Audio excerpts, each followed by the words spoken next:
자, 18절, 19절 아이들아 이렇게 시작합니다. 자, 우리 함께 한 목소리로 공독하겠습니다. 시작. 아이들아, 지금은 마지막 때라. 적그리스도가 오리라는 말을 너희가 들은 것과 같이 지금도 많은 적그리스도가 일어났으니 그러므로 우리가 마지막 때인 줄 아노라. 그들이 우리에게서 나갔으나 우리에게 속하지 아니하였나니 만일 우리에게 속하였더라면 우리와 함께 거하였으려니와 그들이 나간 것은 다 우리에게 속하지 아니함을 나타내게 내려 함이니라. 아멘. 적그리스도. 자, 여러분, 적그리스도라는 말을 많이 들어보셨죠? 네, 많이 들어보셨을 거예요. 옛날 미국의 오땡마 대통령이 적그리스도다 이런 말도 하는데, 오늘 본문 말씀을 보면 꼭 틀린 말은 아닌데, 자, 우리가 이 적그리스도라는 말이 성경 어디에 제일 많이 나올 것 같아요? 되게 많이 나올 것 같은 데가 어디 있어요? 요한계시록에 엄청 많이 나올 것 같죠? 한 번도 안 나옵니다. 오늘 이 적그리스도라는 단어는 요한 1서와 2서에만 한 5번 정도 나오고요. 적그리스도들 이렇게 오늘 본문에 한 번 딱 나오고 4번은 적그리스도라는 그런 단수형 명사로 나타나게 돼요. 중요한 건 적그리스도들이라는 단어가 사용이 됐다는 거예요. 거기서부터 차이점이 오는 거예요. 다니엘서의 예언서 기록된 짐승이라는 표현과 또 요한계시록에도 바다에서 올라오는 짐승들 막 그런 권세를 막 부리는 아주 못된 짐승이 하나 있어요. 거기에 나온 그 짐승이라는 단어가 적그리스도처럼 이제 보여지고 보통 그렇게 해석을 하는데, 그러나 명확하게 단어로 구분을 하면 적그리스도라는 단어는 요한일서에만, 요한에게만 나옵니다. 근데 요한일서도 요한이 썼고요, 요한계시록도 요한이 썼거든요. 그래서 연속성을 가져가려는 그런 성경 해석이 있고 꼭 틀린 것은 아니에요. 그러나 오늘 이 특별히 요한일서에서 이제 사도 요한이 적그리스도가 어떤 자, 또 어떤 자들인지 그 정체를 명확하게 얘기를 해줍니다. 우리가 19절까지밖에 안 읽었지만 그 뒤에 이제 22절 같은 경우는 아주 명확하게 적그리스도의 정체가 나와 있거든요.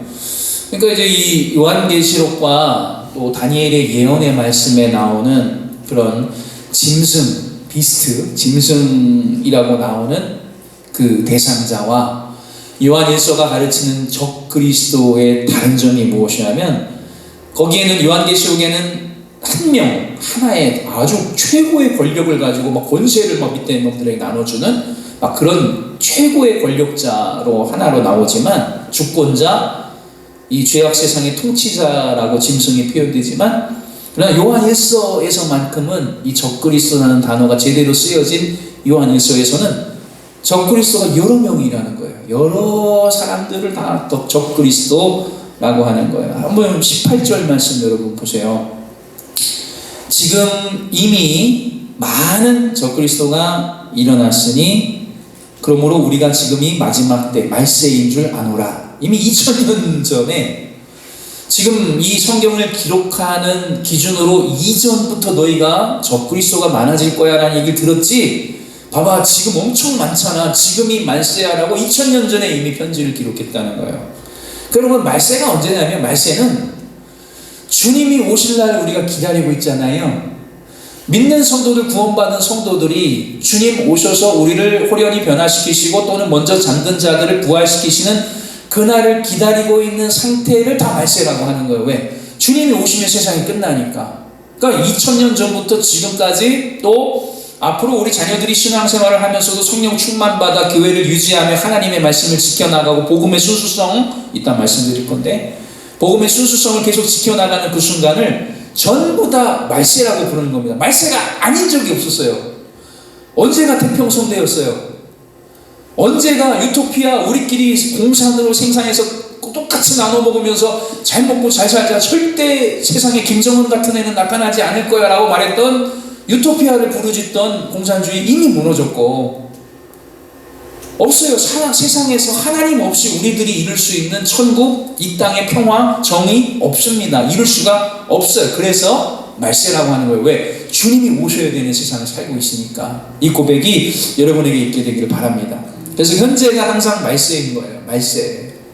사도 요한은 정확하게 기록을 합니다. 적그리스도가 누구인지, 적그리스도들이 뭐하는 사람인지를 정확하게 오늘 본문에서 두 가지로 짚어서 말씀을 해주는데요. 첫째는 19절에 보시면, 첫째, 그들은 우리에게서 나간 사람들이다라고 말합니다.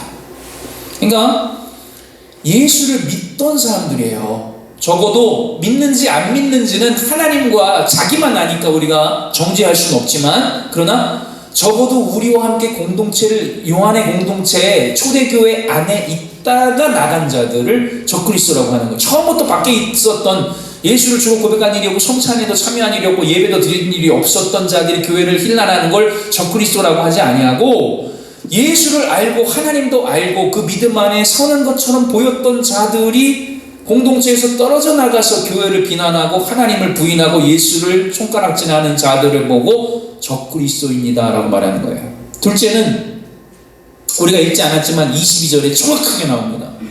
여러분 성경 22절 한번 읽어볼게요. 거짓말 시작. 거짓말하는 자가 누구냐? 예수께서 그리스도이심을 부인하는 자가 아니냐? 아버지와 아들을 부인하는 그가 적그리스도니. 아멘. 자, 누가 적그리스도라고요? 누굴 부인해요? 아버지와 아들을 부인하는 자. 하나님에 대한 창조, 섭리, 남자와 여자를 창조하시고 6일 동안 천지를 창조하시고 우리를 사랑하시고 모세는 그렇게 하셨고 이스라엘은 이렇게 하셨다는 그 하나님을 부인하는 자, 그가 적그리스도고요. 또 하나님께서 태초부터 준비하셔서 우리의 구원을 위해 그 아들을 예비하셨다가 하나님이 정하신 때에 우리에게 보내주셔서 십자가의 죄를 대속하게 하시고 우리에게 구원자로 주신 그 사건, 그 일을 부인하는 자, 예수가 구원자임을 믿지 아니하는 자. 그리고 여러분, 우리가 인생이 세상에서 가장 할 수 있는 최고의 거짓말이 무엇이냐면 왜 이렇게 이쁘게 생겼어? 이게 거짓말이 아니고, 저는 여러분 장동건보다 잘생겼어, 이게 거짓말이 아니라, 우리가 인생에서 할 수 있는 가장 큰 거짓말은 뭐냐면 하나님 믿지 않는 거예요. 하나님이 천지 창조하신 거 안 믿고요, 남자와 여자를 창조하시고 믿지 않고요, 생육하고 번성하고 우리를 위해 6일 동안 세상을 창조하시고 우리를 마지막에 우리를 지으시고 선물해 주신 걸 믿지 않는, 또 우리가 죄악 가운데 거하지만 구원의 방법이 있어서 아들 예수를 보내주신 것을 믿지 않는 사람, 하나님 보내셨다고 성경에 기록했는데 그거 하나님 거짓말이야 아니야 라고 하는 사람이 가장 큰 거짓말을 하는 사람인 거예요. 그 거짓말 때문에 지옥 가는 거예요. 예수 믿지 않는 죄 때문에. 누구냐? 누가 적그리스도이냐? 그리스도, 예수가 그리스도이심을 부인하는 자. 예수가 그리스도세요? 그 사람 적그리스도예요. 예수 믿지 아니면 적그리스도라고요. 그 안에 진리가 거하지 않기 때문에 성경에 기록된 진리의 말씀들을 받아들일 때 순수한 마음으로 성령께서 믿게 조명하셔서 막 믿어지는 것이 아니라 그 마음이 없어요. 진리가 없어요. 빛이 없어요. 그래서 오히려 진리보다 거짓을 더 쉽게 받아들이고, 또한 더 나아가서 예수 그리스도를 잘 믿고 있는 자들도 미혹하여서 그리스도에 대한 잘못된 지식을, 야, 예수는 결혼 안 한 줄 알지? 결혼했어. 그래서 프랑스에 가서 오랫동안 살았대. 뭐 이런 얘기, 성경에 없는 얘기, 불필요한 얘기들을 계속해서 공급하고 가르치는 자들, 예수를 거짓으로 가르치는 자들을 보고 적그리스도라고 합니다. 적어도 요한에서는 그렇게 말하고 있다는 거예요. 특별히 오늘날 뿐만이 아니라, 오늘날 하나님의 교회 신천지만 문제가, 정명성만 문제가 아니라 특별히 예수님에 대한 잘못된 지식을 이미 그때부터 2000년 전부터, 야, 너 할례도 받아야 돼. 할례 안 받았어? 좋은 게 좋은 거 아니야. 예수도 믿지만 할례도 받아야 구원받아. 아브라함 구약 안 읽어봤어? 막 이러면서 계속해서 예수님에 대한 잘못된 지식을 다른 성도들에게도 전파하고 미혹했기 때문에 이 당시에도 이단으로 인한 적그리스도들, 예수님을 대적하는 가르침을 가르치는 교사들로 인한 피해가 심각했다라는, 그래서 유다서에도 이제 그런 내용이 기록이 되어 있죠. 즉 정리하자면 적그리스도란 그리스도를 대적한다는 뜻이거든요. 오늘날의 이단들을 생각하시면 쉽고, 그럼 짐승은 뭐냐? 다니엘서의 환상에 그리고 요한계시록에 나온 짐승은 뭐냐? 그 권세를 가진 짐승은 그런 적그리스도들의 우두머리 정도로 사탄의 실체 정도로 생각을 하시면 성경을 이해하기가 쉽습니다. 그러므로 오늘 말씀에 우리에게 속하였다가 나아간 그들이 하나님을 믿지 않고 예수를 핍박하고 거짓을 가르친다 주의하자. 그 우리 공동체 안에 있다가 대적하고 나간 자들이 적그리스도인데, 그러므로 우리에게 오늘 여기 앉아있는 여러분과 우리에게 중요한 게 뭡니까? 우리도 뭐가 될 가능성을 가지고 있다? 우리도 다른 사람이 아니에요. 교회 안 다니는 사람이 아니라 교회 다니고 공동체 생활하고 있는 내가 적그리스도가 될 가능성을 가지고 있는 사람들이에요. 적어도 오늘 요한일서의 말씀에 의하면 이따가 나간 자들, 예수를 비난하는 자들이니까. 왜냐하면 교회 밖에서 예수를 믿지 않으면서 예수를 비난하는 자들을 적그리스도라고 부르지 않습니다. 그들은 처음부터 멸망이 정해져 있고 구원의 여망이 없는 자들이에요. 그들이 적그리스도가 아니라 공동체를 이루고 있다가 거기서 탈락하여 아버지와 하나님과 아들을 떠난, 교회를, 목사님을 떠난, 장로님을 떠난 공동체 권사님 누가 미고 그게 아니라 아버지를 떠나고 예수 그리스도를 떠난 자를 말하는 거예요. 공동체를 떠났다는 건 그런 자들을 적그리스도라고 하는 것이기 때문에 우리에게 중요한 것은 내가 적그리스도가 되지 않는 거예요. 내가 주께서 나를 뜨겁게 만나주시고 구원해 주신 그 구원의 감격 주신 것을 유지하며 하나님의 공동체 내에서 계속해서 신앙생활을 허락하는 하나님의 은혜의 자리에서 떠나지 아니하는 것이 중요하다라는 거예요. 그리고 그 다음이 이제 그리스도를 대적하는 적그리스도들의 가르침을 파괴할 수 있을 정도로 기독교적인 변증에 대한 지식도 좀 습득을 하고, 그건 이제 일부러 공부해서 되는 게 아니라 내가 내 믿음을 고백하면 믿음 외의 것들은 전부 다 변론할 수 있게 됩니다.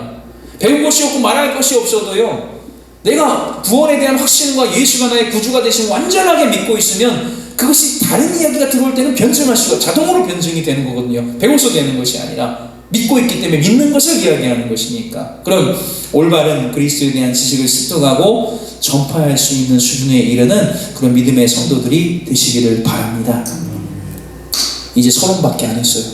그렇다면 우리도 적그리스도를 바르게 알고 잘 대항하기 위해서는 어떻게 해야 하는가? 자, 첫째는 오늘 말씀에 나온 것처럼 한번 저를 따라해 볼까요? 첫째는 적그리스도를 바르게 알아야 합니다.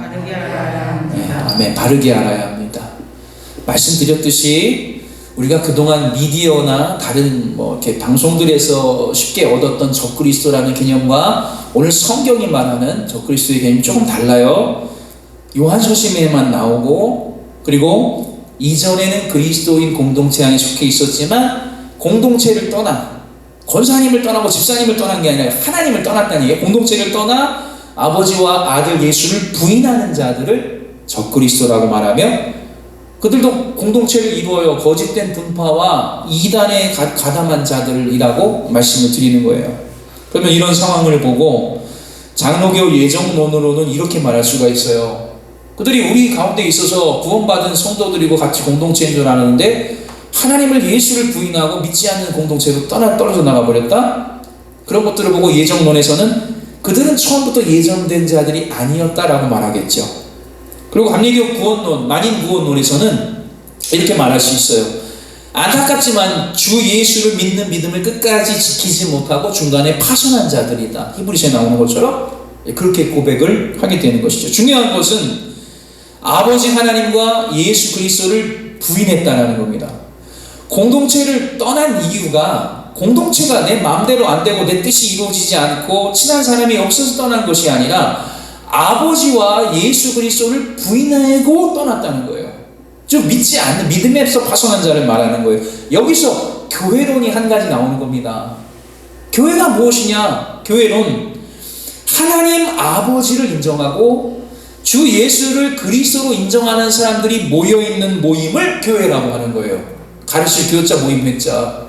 무슨 가르침으로 모인 사람들이냐? 맛있는 거 먹고 놀러 가려고 모인 사람들이냐? 단풍이 좋고 설산이 좋고 봄에 따뜻한 기분이 있어서 놀러 갈까? 그건 개모임이죠.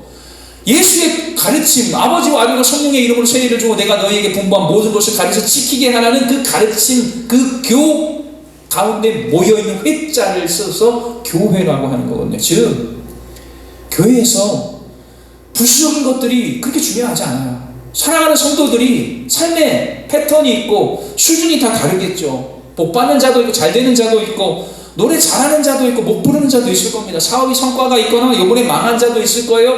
이쁘고 잘생겼고 그런 모든 외형적인 것을 떠나서 아버지 하나님을 아버지로 인정하지 아니하고 예수가 주와 그리스도로 고백이 되지 아니하면 그는 교회 공동체 속에 계속 머물러 있을 수가 없게 되는 겁니다. 왜? 그렇게 고백하는 자들을 모아놓은, 불러서, 에클레시아, 클레임, 불러서 모아놓은 것이 에클레시아 교회거든요. 그게 안 믿어지는데 교회 공동체 속에 계속 머물고 있다면 그게 더 어려운 겁니다. 그게 안 믿어져요. 전혀 믿음이 생기지 않아요. 장로교 예정 안 하셨고 하나님 선행하신 은총 내가 받아들이지 못해요. 감리교.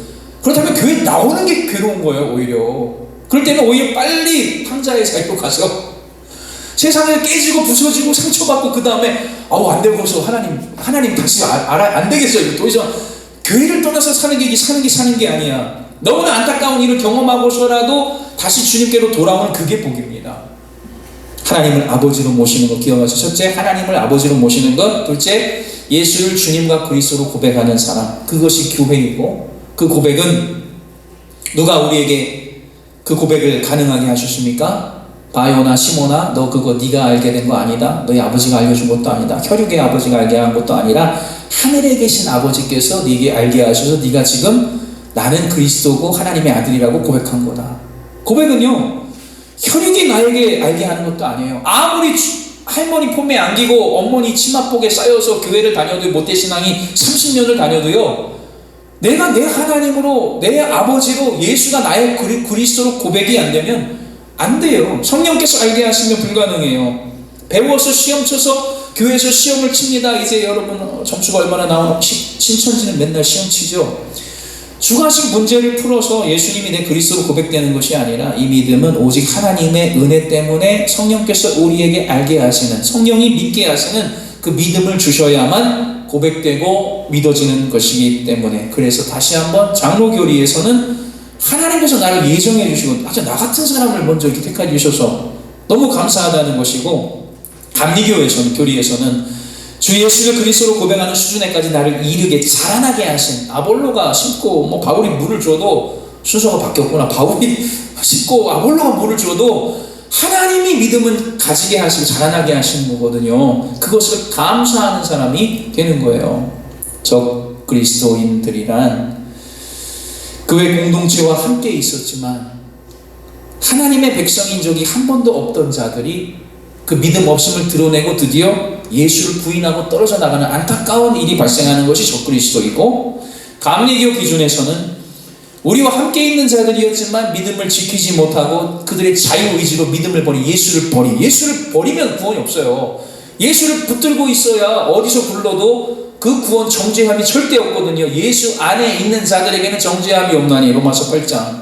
예수 안에 있어야 하는 것인데 나에게 주신 의지로 자유의지로 예수를 버리면 구원의 여망을 잃어버리는 것이기 때문에 그래서 예수님께서 요한복음 5장 24절을 그냥 말씀하신 게 아니에요.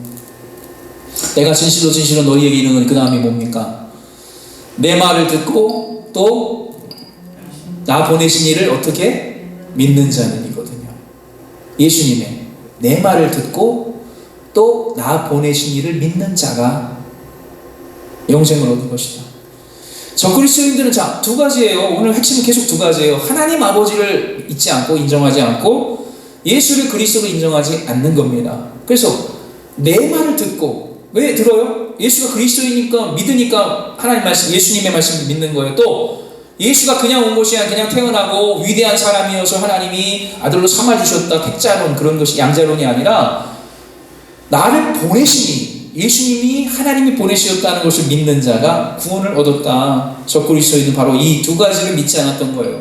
하나님을 믿지 않고 예수를 그리스도로 인정하지 않았던 거예요. 이미 2000년 전에 요한의 공동체를 혼란스럽게 하고 유다와 야고보가 섬기고 있는 예루살렘 교회를 공격하고 세워지는 교회마다 바울이 지나가거나 하면 뒤따라 들어가서 뭘 해라, 이걸 해야 된다, 우상 챙겨도 되고 고기를 먹어도 되고 제사해도 되고 뭐 해도 되고 음란에 처해도 상관이 없다, 영지주의가 들어가고 그리고 할례주의, 할례파들이 들어가면서 교회를 어지럽히는 일이 이미 그때부터 있었던 거예요. 여러분 잘 기억하시기를 바랍니다. 두 가지입니다. 하나님이 아버지시고 예수님이 나의 그리스도이신 거예요. 이 두 가지를 고백하는 자들이 모인 곳이 교회예요. 내 말을 듣고 또 나 보내신 이를 믿는 자. 성도는 하나님이 아버지로 고백되는 사람이고 예수님이 주와 그리스도로 고백되는 사람이 성도인 줄로 믿습니다. 이것을 부인하는 자들을 적그리스도, 그리스도의 대적자라고 하는 거예요. 믿음 안에서 예수님과 하나님을 바르게 고백하는 분들이 되시기를 축복합니다. 자, 둘째 따라해 볼게요. 처음부터 들은 것을 내 안에 거하게 해야 한다. 내 안에 거하게 해야 한다. 굉장히 중요한 부분입니다. 복음이랑 연관이 되는 거예요. 처음부터 들은 것. 그러니까 예수님이 내가 너에게 공부한 모든 것을 가르쳐 지키게 하라 해서 이 제자들이 지나다니면서 교회를 세우고 가르쳤어요. 뭘 가르쳤어요? 내가 예수님께 분부받고 배운 거, 그걸 가르치는 거예요. 그걸 보고 사도들이라 합니다. 그리고 제자들이라고 해요. 그리고 한 세대가 지나가고 또 사도들의 뒤를 잇는 교부들이 나타나요. 그들을 교부들이라고 부르고 속사도라고도 불러요. 이 세대들을. 뭘 가르치는 겁니까? 2000년째 우리는 그때 예수님이 내게 분부한 그거를 아직도 가르치는 겁니다. 그러니까 우리는 복음의, 한번 따라해 봅시다. 복음의 불변성, 복음의 연속성, 처음부터 들은 것을 끝까지 잘 지켜라. 무슨 말일까요? 성도들이 사도들과 예수님의 처음 제자들이 전한 그 복음의 내용을 끝까지 잘 지켜라 라는 겁니다. 심지어 다락방, 류광수나 킹제임스 성경 같은 경우는 뭐라고 말해요? 2000년 동안 잘못 가르쳤대요. 굉장한 선언입니다. 이거는 이만이 2000년째 감추어져 있다가 내가 책 받아먹고 나에게서 이제 제대로 이제부터 증거가 된대요. 다 똑같아요. 안상홍이 예수님은 3년밖에 못했기 때문에 내가 30절 마무리한 이 순간, 40년이 완성된 이 순간부터 이제 진짜 복음인데, 안상홍이 가르친 복음은 뭐예요? 6월절 지켜라. 그러니까 그동안 2000년 동안 사랑하는 제자들이 순교하고 죽어가면서 교회를 세워가면서 남미 대륙과 아메리카와 거기에서 이 대한민국까지, 우리 대한민국에서 또 수많은 저 아시아들 중동으로, 몽고로, 아프리카로 복음을 증거한 그 복음이 2000년째 이미 전해지고 있는데 그게 잘못됐다는 거예요. 해석도 잘못됐고 이제 제대로 전하고 있다라고 말하는 사람들, 완전히 이 성경에 어긋난 가르치는 거예요. 내가 처음 너희들에게 전한 그 복음, 여러분 이 세상의 모든 것들은 특징이 있는데 시간이 지나면 조금씩 변한다는 특징을 갖고 있어요. 모든 세상의 것들은 시간이 지나면 조금씩 변해갑니다. 그게 이제 피조물의 유한성인데요. 그러나 복음은 변하지 않아요. 그죠? 푸른 마르고 꽃은 시들어오고 권사님들 늙어가고 집사님들도 나이가 들어가도 하나님의 말씀은 영원히 변치 아니합니다. 변치 않아요. 즉 하나님의 말씀으로 대표되는 복음은요, 우리가 전해야 하는 것이기도 하지만 지켜야 하는 거예요. 어떻게? 변하지 않도록. 복음은 지켜야 되는 거예요. 복음은 전하기도 하지만 지켜야 돼요. 초대교회가 그 복음의 순수성을 지키면서 순교할 수 있었던 이유는 죽는 것보단 낫지 않나 라는 그런 변화가 없었기 때문이에요. 죽어도 부활해요. 주님 곧 오셔서 다 살리시는데 내가 지금 죽는 게 뭔 상관이야, 그런 믿음이 있었어요. 순교도 각오하면서 복음을 지켰어요. 지켰다고요. 그러나 328년에 로마 제국의 기독교가 국교가 되면서부터 이제 갑자기 신앙생활이 핍박이 없어졌습니다. 편해졌어요. 고위 고관들과 부인들이 다 권사님이에요. 장군들, 집행관, 집정관들 다 예수 믿어요. 너무 편해요. 또 예수 잘 믿게 일요일을 휴일로 선포해줘서 그 아침에 예배하게 해줘요. 부활절 아침을 예배하는 날로 만들어줬어요. 온전히 기독교인들이 자유를 얻게 되니까 그때부터 복음에 조금씩 변화가 일어나게 됩니다. 주 예수 그리스도가 그리스도이신 것도 조금씩 변화가 돼요. 막 여신이 나타나고 난리가 나요. 조금씩 태양신도 겸하여 섬기고 십자가에다가 태양 동그라미 그려놓고 우리 구월동 성당. 나타나기 시작. 변하지 말아야 되는데 처음 들은 그 복음을 계속 끝까지 지켜야 가는데 변한단 말이에요. 애속하신 은혜를 믿어서 오직 예수를 믿는 믿음으로 구원받는 것인데 그것도 변해요. 또 예수께서 반드시 오실 것이다, 재림의 신앙으로 오신다는 소망으로, 당장 오늘 저녁이라도 내일이라도 오신다는 소망으로 여러분 오늘을 살았던 성도들이 이제는 이 전 세계에서의 미래를 대비합니다. 예수님 안 오신다는 믿음이 너무 좋으니까 이 생에서의 미래를 대비하지 주님 오실 그 재림의 날을 기다리지 않는 시대가 되어가는 거예요. 복음에 조금씩 변질이 생기기 시작했어요. 오직 주님만 그리스도이신 것에 변질이 생기기 시작했고, 여신이 생기고 태양을 함께 섬기고 다른 우상을 섬기던 방식들이 교회 내에 들어오고, 요가하고 스포츠하고 뭐 막 들어옵니다. 막 방식들이, 예배 형식도 다 무너지고 이상한 것들이 나타나기 시작했어요. 기독교 안으로 비기독교인 것들이 들어오기 시작했어요. 처음 받은 순수를 지키라고 했는데 지켜지지 않는 거예요, 복음이. 또 오직 믿음으로만 구원받는다는 그 말씀에도 변질이 생기기 시작해서 돈을 내면 구원받는다. 돌아가신 영혼이 너희가 동전을 면죄부를 사는 딸랑 소리와 함께 그 영혼이 연옥에서 천국으로 뿅 하고 올라간다. 좀 많이 넣으면 더 빨리 올라간다. 뭐 그런 변질이 생기기 시작하는, 변질이 생깁니다. 예수께서 다시 오실 것이니까 내세의 소망을 가지고 살아가야 하는데 점점 살기 좋아지고 편해지면서 예수님 좀 늦게 오셨으면 좋겠다라고 생각하시는 분, 늦게 오셨다고 생각하시는, 좋겠다. 여러분 지금 전기차 뭐 할인하고 뭐 제네시스 무슨 니로 이런 거 예약 넣으면 6개월 후에 나옵니다. 지금 돈이 3천 4천만 원 있어도 차를 예약을 해도 안 나와요. 3, 4개월 기다려야 돼요. 주님 3, 4개월 후에만 오시옵소서. 아파트 청약 붙고 있어요. 드디어 이 전셋집을 떠나서 내가 드디어 아파트에 들어가는구나. 내년이면 내 이름이 당첨될 것 같다. 주여 1년 이후에 오시옵소서. 이러고 있다면 그리스도인 아니에요. 아니라고요. 그리스도인 아니에요. 아니에요. 먹고 마시고 시집가고 장가가고 다음 달에 우리 딸이 결혼하는데 주님 2달 후에만 오시옵소서. 그것도 초대교회 신앙은 아닙니다. 복음이 아니에요. 변한 거예요.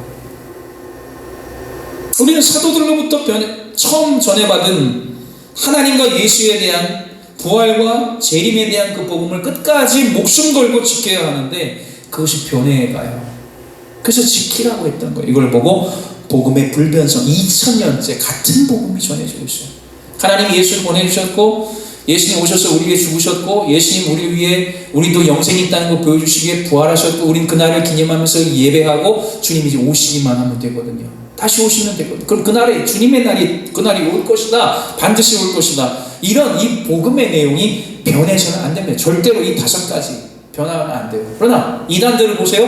반드시 이 5가지에서 벗어납니다. 곧 오실 것인데 이미 왔다든지, 내가 예수라고 한다든지 내가 성령이라고 한다는 자들도 많지요. 여러분 시간이 흐르면 모든 것이 변해간다 하여도 주의 말씀은 변하지 않는다. 복음은 변해서는 안 됩니다. 변하는 순간 끝입니다. 그 모임이 복음의 변화가 일어나고 신앙의 순수성을 잃어버리는 순간 그 모임은, 그 공동체는 그리스도인의 공동체가 아니에요. 세상의 공동체죠. 하나님이 여러분을 사랑하신다는 사실이 변하지 않습니다. 주 예수께서 여러분을 구원하셨다는 사실도 변하지 않아요. 성령께서 여러분 마음에 믿을 때 여러분 안에 오셔서 예수를 주로 고백하게 하셨는데 그분이 영원히 떠나지 아니하셔요. 여러분이 큰 죄악 가운데 있어도 좀 위치가 여기로 이렇게 구석으로 몰려지는 경우는 있어. 충만함이 없으니까 있어도 떠나지 아니하신다고요. 그 약속 변하지 않고 주님 다시 오신다는 약속이 변하지 않는다는 것을, 이 복음을 지켜내는 낙원교회가 되기를 주님의 이름으로 축원합니다. 셋째, 따라 보겠습니다. 예수 그리스도 안에 거하는 삶을 살자. 아멘. 가끔 이제 그런 경우가 있어요. 그리스도인은 반드시 교회를 이루고 공동체를 생활을 하게 되어 있습니다. 그런데 나는 구원 받았으니까 또 구원해 주신 게 또 취소되지도 않는다며, 그러니까 구원 받았으니까 이 교회는 그만 나가도 되겠구나, 그런 경우가 있어요. 이거를 이번에 설교를 어떤 분 듣는데 아주 명확하게 설교해 줘서 너무 고마웠어요. 예. 나는 구원 받았으니까 이제 됐다, 이제 공동체 생활을 안 해도 된다, 그거는 불가능한 거고 구원 안 받은 겁니다. 왜냐하면 구원 얻은 자들은 계속해서 그리스도 안에 머물러 있기를 소망해요. 이거를 어떤 분의 설교를 들어보니까 그게 연속된 갈망을 하는 겸손이라고 잘 풀어놓으셨더라고요. 아주 좋았어요, 그 내용을 들어서. 구원 얻은 성도들은 그리스도 안에 머물기를 항상 소망하게 됩니다. 그리스도 안에 잘 머물러 있었으니까 널 구원했다가 아니라 하나님이 구원해 주셨으니까 하나님 공동체 안에 자꾸만 머물려고 하게 되는 거예요. 제가 지난주와 이번 주에 큰 감격은 아닌데 소소한 감격을 개인적으로 세 가지를 우리 성도들 속에 느꼈어요. 이거를 드러나지 않게 무명으로 얘기를 잘해야 되는데 여러분 눈치채시면 그 목사님 그 얘기하는구나 그럴까봐 지금 걱정이 되는데, 자, 교회에 뭔가 다른 일을 하러 오신 분이세요. 우리 성도님이에요. 나분교회 성도님. 근데 교회에 이제 복도에 뭐가 이렇게 떨어져 있으니까 얼른 가서 빗자루를 들고 와서 거기 쓰시더라고요. 그걸 보면서 아니 이분은 이거 하러 오신 분인데 교회가 지저분하니까 막 빗자루를 쓰는 모습을 보면서 어떤 생각이 드냐면, 구원해 주시고 하나님 나와 함께 해주시는 게 너무 감사해서 내가 뭘 해야 돼, 이거라도 해야겠다라는 게 느껴지는 거예요. 뒷모습을 보면서 내가 뭐라도 해야지, 교회를 사랑하는 모습이 막 묻어나는 걸 보면서 너무 마음이 기쁘고 좋았고요.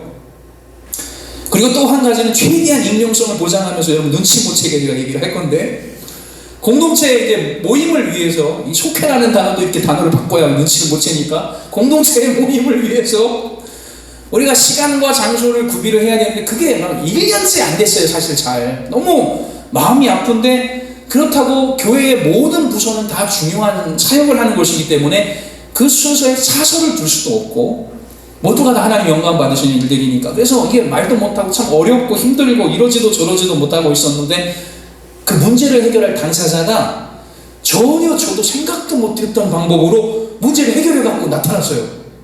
하자는 거예요, 이제부터. 깜짝 놀랐어요.